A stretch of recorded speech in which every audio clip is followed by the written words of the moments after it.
You know, we encourage you as a pastor, when you're in an uncertain situation, go back and revisit all the things that God already did for you in previous seasons of your life.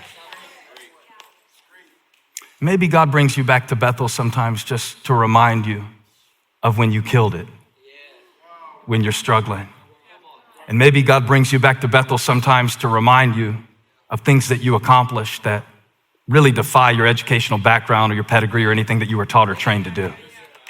Maybe God brings you back to Bethel sometimes to remember all the ways that you even surprised yourself. Wow, I didn't even know that I could do that. But see, the more I meditated on it, I realized that wasn't really what Bethel meant to Jacob. Because the first time he went to Bethel, he was scared to death. So now Jacob is in a place in his life where he's never been more uncertain.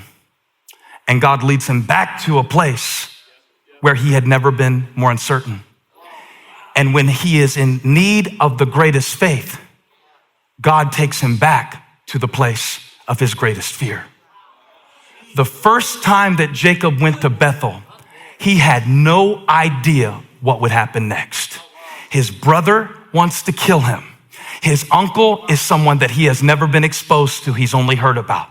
Jacob is 77 years old the first time that he goes to Padan Aram and stops through a place called Bethel. Bethel was not a place where Jacob shouted and danced. Jacob was not in Bethel feeling goosebumps. Jacob was not in Bethel singing praise songs. Jacob was in Bethel wondering, will I make it?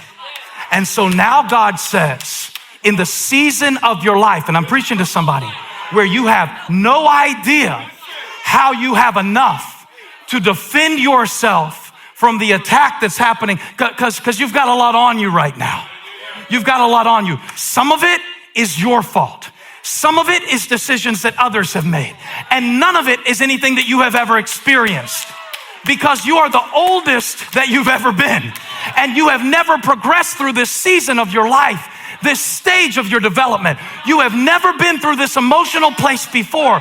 So now what does God do? He doesn't call you back to the place where you felt the greatest faith. He calls you back to the place where you felt the greatest fear, but you made it anyway.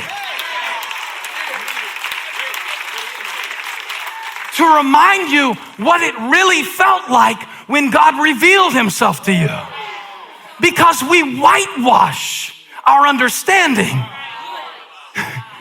of what it means to remember what God did. You know, I wonder, do you remember how it really felt at certain stages in your life? Like, close your eyes. Let's go to Bethel, because we can't go to a place. We're not going to load up the church vans or anything like that. There's too many of y'all and you're too spread out. So close your eyes. We got to go to Bethel, but we got to go in our imagination. Remember the time, anytime you want. I got enough to choose from. I've got an entire cafeteria of times to choose from when you thought you wouldn't make it. I'm not going to make it another day. There's no way forward for this. Okay, remember, I'm not going to make it. I'm not going to make it. I'm not going to make it. Like, to me, I'm not going to make it up to the pulpit. I have nothing left to say. I'm not going to make it through this, what I feel right now. I think I'm losing. Okay, all right, you got it? You got it? And I know that for some of us, it's a hard place to visit, but I want you to go there for just a moment. I'm not going to make it. That's how Jacob felt the first time in Bethel. And he saw a vision while he was asleep, and he saw a ladder resting on the earth and reaching to the heaven, and the angels of God ascending and descending. 20 years later, God calls him back to that same place called Bethel, where he thought he wouldn't make it.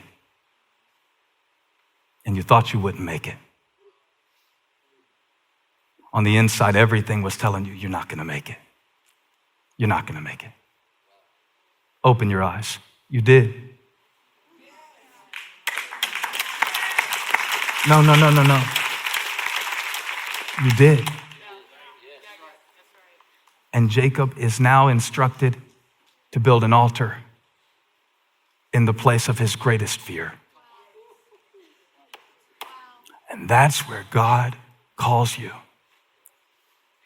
to build an altar and to believe him to believe him in Bethel. In fact, one time the scripture calls God the God of Bethel. I'm not sure if I like that, because Bethel is scary. Bethel is when you don't know. Bethel is the place where you can't figure it out and all you have is faith. God said, I'm the God of Bethel. That's where my house is. That's where my habitation is. That's where I live. That's where I reveal. That's where I show myself. That's where you get to know me. I'm the God of Bethel. And Jacob is afraid, and God says, I want you to go back to the place you were most afraid and build an altar there. Because if you don't, what's on you is going to cause you to forget what's in you. So I need you to go. Somebody say, it's always been in me. It's always been in me. I need you to go to the place where you didn't think you would make it. I want you to go to the place where you didn't know what was next. I need you to go to the place where you realized and this is the crazy thing about Bethel, right? Like, this might be your Bethel right now. What you are going through right now might be the place that you go back to in the future when your family needs to know that God is a promise keeper and that God is a way maker. So I need to teach you about a concept. This is not a pop culture concept. It's the concept of covenant. Everybody say covenant. Jacob isn't just going off of a good feeling. Jacob isn't just going off of a track record. Jacob isn't going off of a fortune cookie. Jacob isn't going off of an emotional high. Jacob isn't going off of something that he got from Jacob's not going off of something that he read on one Bible verse of the day. He has a covenant. Say covenant. Now, in the Bible, a covenant can be, first of all, it can be with another person. It can be, in the Bible, the context of marriage was not convenience, it was covenant. In the Bible, the context of my relationship with God was not my behavior, it was my covenant with him. Covenant.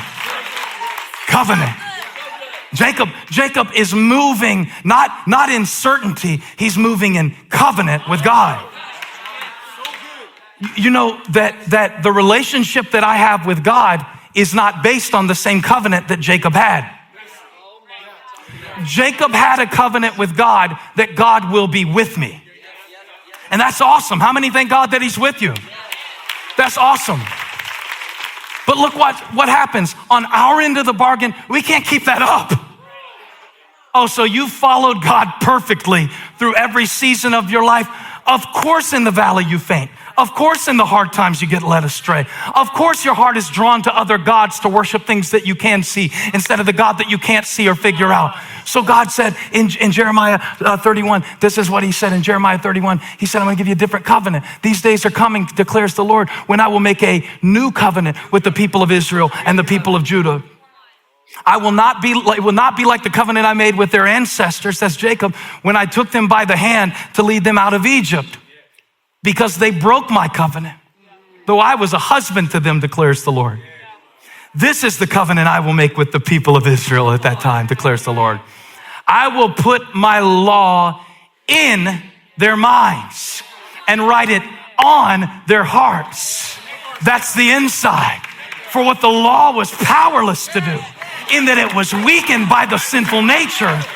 God did by sending his son, Jesus, in the likeness of sinful men. I don't have the Jacob covenant. I have the Jesus covenant. I have a covenant that whatever you put on me, God put something in me that is greater than what you put on me. So I know you got a lot on you, but I came to preach there's something in you that has always been greater. Are you getting this revelation? It's in me. When Jacob said God has always been with me, I know why he's been with you, because he's in you.